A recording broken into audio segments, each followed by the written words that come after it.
Hello everyone.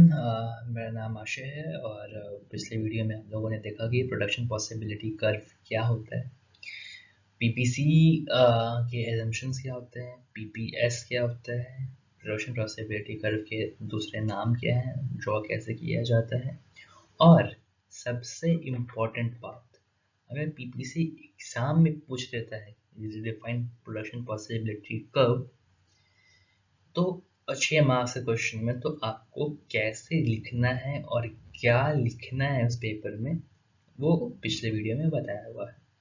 तो जो भी 11th या 12th के स्टूडेंट्स हैं जो एग्ज़ाम में देने जा रहे हैं, मैं उन्हें ये बताना चाहूँगा कि प्रोडक्शन पॉसिबिलिटी कर्व बहुत ही ज़्यादा इम्पोर्टेंट टॉपिक है और ये एग्ज़ाम में क्वेश्चन आता ही आता है, गारंटीड है आना इसका। तो अगर आप एग्ज़ाम पॉइंट ऑफ व्यू से भी इस वीडियो को देख रहे हैं तो पिछला वीडियो पहले ज़रूर कंसल्ट करें। उसमें बताया हुआ है कि एग्ज़ाम में कैसे लिखा जाता है आंसर अगर पीपीसी पे आता है तो चलिए अब इस वीडियो पे आते हैं। इस वीडियो में हम लोग जानेंगे कि प्रोडक्शन पॉसिबिलिटी कर्व का क्या कॉन्सेप्ट है सेंट्रल प्रॉब्लम के साथ। ऑब्वियसली पीपीसी हम लोग पढ़ रहे हैं सेंट्रल प्रॉब्लम के कंसेप्ट को, सेंट्रल प्रॉब्लम के कंसेप्ट को इलस्ट्रेट करने के लिए, उसको समझने के लिए, उसको प्रॉपर तरीके से अंडरस्टैंड करने के लिए। ठीक है, तो देखिए पीबीसी का किसी भी central problem of the economy का पहला प्रॉब्लम है व्हाट टू प्रोड्यूस। तो व्हाट टू प्रोड्यूस में हम लोगों ने देखा था कि दो तरह के गुड होते हैं, कैपिटल गुड और कंज्यूमर गुड। तो अब इकोनॉमी में ये क्वेश्चन आता है कि भाई कैपिटल गुड प्रोड्यूस करें या कंज्यूमर गुड प्रोड्यूस करें। तो प्रॉब्लम ऑफ चॉइस आया। तो मान लीजिए इसी दोनों गुड को हम लोग नाम दे देते हैं एक्स और वाई का। तो ये ज़्यादा आपको समझने में आसान होगा कि यहाँ पे एक्स लिखा हुआ है और यहाँ वाई लिखा हुआ है। ठीक है, तो इतना तो आप समझ सकते हैं कि अगर रिसोर्स आपको पता चली कि रिसोर्स इकोनॉमी में एक कांस्टेंट होता है। ठीक है, कांस्टेंट मतलब लिमिटेड होता है। ठीक है, उसी रिसोर्सेज में आपको इस गुड को भी प्रोड्यूस करना है और इस गुड को भी प्रोड्यूस करना है। अगर आप इस गुड को ज़्यादा प्रोड्यूस करेंगे तो इस गुड का प्रोडक्शन कम होगा, अगर इसको ज़्यादा प्रोड्यूस करेंगे तो इसका प्रोडक्शन कम होगा। इसी चीज़ को समझने के लिए ग्राफिकल फॉर्म में हम लोग पीपीसी पे भी नज़र डालेंगे। तो देखिए पीपीसी अगर हम लोग पढ़ रहे हैं तो आप लोग को एक बात बहुत ज़्यादा ध्यान रखने की ज़रूरत है कि हम लोग एक अपनी दुनिया को सोच रहे हैं जहाँ पे कुछ एजम्पशंस, और इस एजम्पशन को आपको ज़िंदगी भर याद रखना है पीपीसी पढ़ते समय। पहला हो गया रिसोर्सेज जो है गिवन है। ठीक है, resources are given. Second, resources जो है वो फुली तरीके से फुल और एफिशिएंट तरीके से यूटिलाइज हो रहा है, और जो टेक्नोलॉजी है वो कांस्टेंट है। ठीक है, टेक्नोलॉजी कांस्टेंट होना चाहिए, रिसोर्सेज गिवन होना चाहिए और रिसोर्सेज का फुल और यूटिलाइजेशन होना चाहिए। तो देखिए अब हम लोग देख दिए कंज्यूमर गुड और कैपिटल गुड, इसको नाम दे दिए कैपिटल गुड को एक्स का, यहाँ एक्स आ गया, और कंज्यूमर गुड का नाम दे दिए वाई का, यहाँ वाई आ गया, और ड्रॉ कर दिए पीपीसी। ठीक है, तो पीपीसी अगर हम लोग बनाए तो इस पीपीसी कर्व पे आप डी और एफ देख सकते हैं। ये दो पॉइंट ऐसा होता है कि इस कर्व पे जितने पॉइंट्स आते हैं वो ये शो करता है कि उतने अमाउंट ऑफ गुड जो हम लोग जो इकोनॉमी प्रोड्यूस किए हैं वो मैक्सिमम प्रोडक्शन है, उसके बियॉन्ड प्रोडक्शन नहीं हो सकता है। क्यों नहीं हो सकता है? क्योंकि रिसोर्सेज उतने ही हैं। अगर आपके पास 100 रुपये हैं और आप 100 रुपये में अगर आप इकोनॉमी अगर बाहर में 100 रुपये में अगर 1 किलो की सेब मिलता है तो आप 1 किलो सेब 150 रुपये में थोड़ी खरीद सकते हैं, 100 रुपये में ही सब खरीदेंगे ना।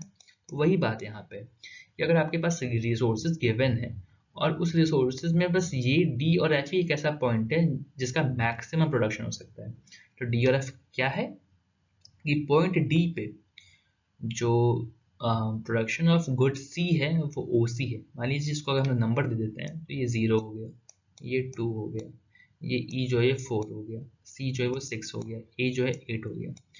तो मान लीजिए और वैसे ही यहाँ पे 0 2 4 6। ठीक है, तो यहाँ हम ये कहना चाह रहे हैं कि अगर इस डी पॉइंट पे जो सी गुड का प्रोडक्शन होगा वो 6 गुड का प्रोडक्शन होगा, 6 यूनिट ऑफ गुड का प्रोडक्शन होगा, और इसी डी पॉइंट पे एक्स गुड का जो प्रोडक्शन होगा वो 2 यूनिट्स का होगा, ठीक है।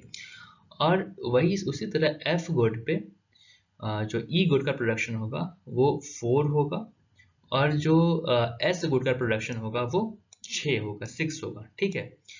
तो हम आपको ये बताना चाहते हैं कि इकोनॉमी में प्रॉब्लम ऑफ चॉइस तो होता ही है, रिसोर्सेज लिमिटेड है, या तो आप एक्स गुड का प्रोडक्शन ज़्यादा करो या तो आप वाई गुड का प्रोडक्शन ज़्यादा करो।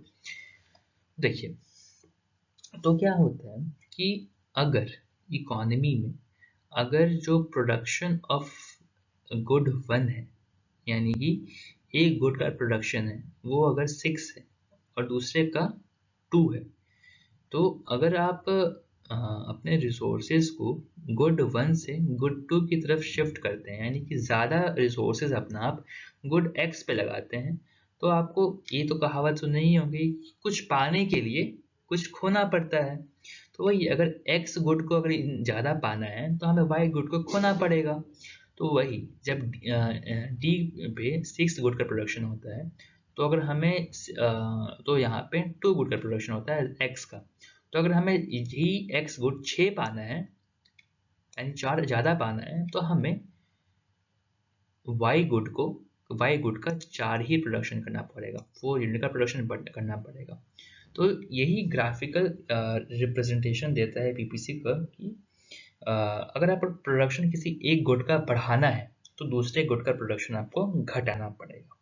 यही चीज़ पीपीसी बताता है, प्रोडक्शन पॉसिबिलिटी कर्व दिखाता है। एक तो दिखा दे कि हाँ डिफरेंट कॉम्बिनेशन ऑफ गुड्स हो गया, जो आपने पिछले वीडियो में देखा था। इसके अलावा अब हम लोग अगर सेंट्रल प्रॉब्लम से कनेक्ट करेंगे इस टॉपिक को, तो कितने गुड का प्रोडक्शन होगा वो इस चीज़ में समझ में आएगा, इसका इलस्ट्रेशन आपको समझ में आएगा इस चीज़ में। देखिए, अगर एक गुड का अगर ज़्यादा प्रोडक्शन करेंगे तो दूसरा गुड आपको कम करना है। यहाँ पे देख के आ रहा होगा, समझ में आ रहा होगा, डी पॉइंट पे सी का ज़्यादा प्रोडक्शन हो रहा है, गुड एक्स का ज़्यादा प्रोडक्शन हो रहा है 6 यूनिट का, और एक्स गुड का प्रोडक्शन कम हो रहा है। वही है, अगर आपको शिफ्ट रिसोर्सेज अपने शिफ्ट करने हैं तो वाई का प्रोडक्शन कम करना पड़ेगा, तभी वैसा होगा कि एक्स का प्रोडक्शन ज़्यादा होगा, ठीक है। अब इसी व्हाट टू प्रोड्यूस के कॉन्सेप्ट में आगे बढ़ते हुए हम लोगों को एक दूसरा चीज़ समझना है, ठीक है। व्हाट टू प्रोड्यूस में एक और भी कुछ रिलेटेड इंफॉर्मेशन है जो आपको समझ में आएंगे पीपीसी के थ्रू, ठीक है। तो पीपीसी एक तो आपको इलस्ट्रेशन दे देता है कि अगर एक गुड को पाना है तो आपको दूसरे गुड को खोना पड़ेगा, यानी उसका प्रोडक्शन कम करना पड़ेगा। इसके साथ ही साथ प्रोडक्शन पॉसिबिलिटी कर्व जो है वो आपको बताता है कि कौन से गुड एटेनेबल है, यानी कि आप कितना एक लिमिटेड रिसोर्सेज में कितने गुड को आप पा सकते हैं और कितने गुड को आप नहीं पा सकते हैं, ठीक है। जैसा कि आपने फर्स्ट वीडियो में देखा था कि वो एप्पल और बीट का एग्जांपल, ठीक है। तो आप इसी वीडियो में इसी वीडियो में देखिए कि ये जो प्रोडक्शन पॉसिबिलिटी कर्व है, जैसा कि मैंने आपको बताया, इस कर्व पर जितने भी पॉइंट्स होंगे, जैसे कि ए हो गया, बी हो गया, सी हो गया, डी हो गया, ई हो गया, इतने गुड्स को आप पा सकते हैं, यानी कि इतने गुड का प्रोडक्शन आप कर सकते हैं, क्योंकि आपका जो औकात है, यानी कि आपका जो रिसोर्सेज आपको इतने गुड का प्रोडक्शन का वो अलाउ करता है। इसके ऊपर, इसके बाहर, यानी कि जो एफ देख रहे हैं, वो एफ क्वांटिटी ऑफ गुड को आप प्रोडक्शन नहीं कर सकते हैं। क्यों नहीं कर सकते? क्योंकि आपका रिसोर्स आपको अलाउ नहीं करता है, ठीक है।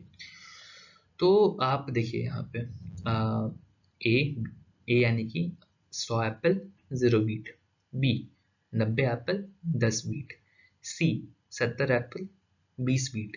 वही चीज़, यानी कि ये पॉइंट पे, इस कर्व पे जितनी भी पॉइंट्स आ रहे हैं आप उतने गुड को अटेन कर सकते हैं।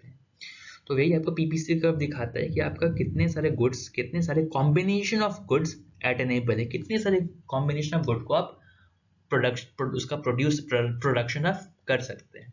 और यही पीपीसी कर्व आपको दिखाता है कि कितने सारे गुड का प्रोडक्शन आप नहीं कर सकते, यानी कि एफ गुड का प्रोडक्शन आप यहाँ नहीं कर सकते हैं, क्योंकि ये आपके रिसोर्सेज के, आपके औकात के बाहर है। ये तो एक पहला इंफॉर्मेशन। दूसरा इंफॉर्मेशन आपको बतलाता है पीपीसी, वो ये है कि कौन कितने कि आपका जो गिवन रिसोर्सेज है उससे आपका कितना, आपकी औकात है प्रोडक्शन करने का, ठीक है। और आपका जो औकात है, यानी कि आप जितना प्रोडक्शन कर सकते हैं, क्या आप उतना प्रोडक्शन कर पा रहे हैं या नहीं कर पा रहे हैं। जैसे कि इस पीपीसी कर्व में आप देखिए, ये पीपीसी ड्रॉ हुआ है, तो इस पे अब जैसे मैंने आपको बताया कि इस कर्व पे जितने भी पॉइंट्स आएंगे वो उतने आपका औकात है प्रोडक्शन करने का। इसके बाहर अगर मान लीजिए ये एक पॉइंट आता है जी, इसको आप प्रोडक्शन इस लेवल, इस कॉम्बिनेशन ऑफ आउटपुट का प्रोडक्शन आप नहीं कर सकते हैं। क्यों नहीं कर सकते? क्योंकि आपकी औकात के बाहर है। तो कितना आपकी औकात है? आपकी औकात उतनी है जितना कि इस पॉइंट पे जितना आपका कॉम्बिनेशन लाई कर सके। अब आपके दिमाग में क्वेश्चन आ रहा होगा कि उस केस में क्या होगा अगर इस कॉम्बिनेशन के इस कर्व के अंदर कोई प्रोडक्शन, इस कर्व के अंदर कोई अगर पॉइंट आएगा, तो अगर इसके अंदर कोई पॉइंट आएगा तो उसको भी अटेनेबल है, यानी कि उसका भी प्रोडक्शन आप कर सकते हैं, लेकिन उस केस में आपका जो रिसोर्सेज है वो फुल्ली यूटिलाइज नहीं होगा।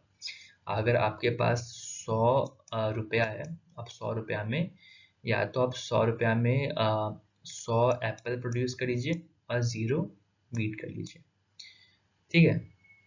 वही आर पे या तो आप 90 एप्पल का प्रोडक्शन कर लीजिए या तो आप और साथ में 10 वीट का प्रोडक्शन कर लीजिए। वही अगर आप यहाँ पे आ जाते हैं एफ पॉइंट पे, तो एक ऐसा पॉइंट ये है जहाँ पे आप जो एप्पल का प्रोडक्शन है वो मान लीजिए 15 कर पा रहे हैं और वीट का 20 कर पा रहे हैं, ठीक है। 20 नहीं, 10 कर पा रहे हैं। तो इस केस में जो आपका रिसोर्सेज है, यानी कि इस 100 में से जो बाकी रिसोर्सेज है वो यूटिलाइज नहीं होगा। तो इन समअप हम आपको ये बताना चाह रहे हैं कि आपके कर्व पे जितने भी पॉइंट्स आएंगे वो सारे अटेनेबल है, यानी कि आप उतना प्रोडक्शन कर सकते हैं। इसके अलावा जितने भी पॉइंट अंदर आते हैं उसको भी आप प्रोडक्शन कर सकते हैं, लेकिन उस केस में आपका जो रिसोर्सेज है वो यूटिलाइज पूरी तरीके से नहीं होगा। यानी कि आपका जो पोटेंशियल है आप उतना प्रोडक्शन नहीं कर पाएंगे, आपका रिसोर्सेज है वो अनइफिशिएंटली यूटिलाइज होगा, ठीक है। अब आगे बढ़ते हैं और हम लोग ये जानते हैं कि एक इकोनॉमी में एक्चुअल लेवल ऑफ प्रोडक्शन, यानी कि आपकी जितनी औकात है, और पोटेंशियल लेवल ऑफ प्रोडक्शन जो है वो किस केस में इक्वल होगा, ठीक है। तो आपका एक्चुअल प्रोडक्शन और पोटेंशियल प्रोडक्शन तब इक्वल होगा जब इस पॉइंट पे, इस कर्व पे जितने पॉइंट्स लाई करेंगे उतना ही, अगर उस कर्व पे जितने पॉइंट्स लाई करेंगे तब उस केस में जो आपका एक्चुअल प्रोडक्शन है और आपका जो पोटेंशियल प्रोडक्शन है वो दोनों इक्वल होगा। वही अगर इस पॉइंट के बाहर चल जाएगा तो आपके पोटेंशियल प्रोडक्शन के बियॉन्ड चल जाएगा। वही अगर आपके इसके अंदर रहेगा, यानी एफ और जी का कॉन्सेप्ट रहेगा, या इस वाली जी का बात करें, तो उस केस में जो आपका एक्चुअल प्रोडक्शन है वो कम होगा as compare to potential production के, ठीक है। सॉरी, आपका जो एक्चुअल प्रोडक्शन कम होगा और पोटेंशियल प्रोडक्शन ज़्यादा होगा, ठीक है। तीसरा जो कॉन्सेप्ट आपको बताता है प्रोडक्शन पॉसिबिलिटी कर्व, वो बताता है अपॉर्चुनिटी कॉस्ट आपको आइडेंटिफाई करने का। अपॉर्चुनिटी कॉस्ट दोस्तों वो होता है अगर आप कुछ पा करके कुछ खो रहे हैं, ठीक है। तो आप जितना खो रहे हैं, आप अगर कुछ पा रहे हैं तो उस पाने को, जो आप खो रहे हैं ना, जो आप खो रहे हैं उस चीज़ को पाने के लिए जो आप खो रहे हैं वो आपका अपॉर्चुनिटी कॉस्ट होता है। लेमैन लैंग्वेज में समझाते हैं। देखिए, अगर इस ए पॉइंट पे अगर ये एप्पल का प्रोडक्शन ओके लेवल का हो रहा था, ठीक है, ओके लेवल का मान लीजिए 20 लेवल का हो रहा था, और इसी क्या कहते हैं, इसी लेवल ए लेवल पे जो एल का आपका वीट का प्रोडक्शन है वो 10 हो रहा था, ठीक है। तो अगर आप प्रोडक्शन में वीट का बढ़ाना चाह रहे हैं तो आपको एप्पल का प्रोडक्शन कम करना पड़ेगा। क्यों कम करना पड़ेगा? क्योंकि रिसोर्सेज जो है वो लिमिटेड है। तो आपको उस केस में क्या, आपको जो एप्पल का प्रोडक्शन है वो कम करना पड़ेगा, यानी कि लॉस होगा एप्पल का। और इस एप्पल के लॉस से क्या होगा कि वीट का गेन होगा। तो इस केस में क्या होगा कि जो वीट का प्रोडक्शन है, एप्पल का प्रोडक्शन है वो 10 हो जाएगा और वीट का प्रोडक्शन 20 हो जाएगा, ठीक है।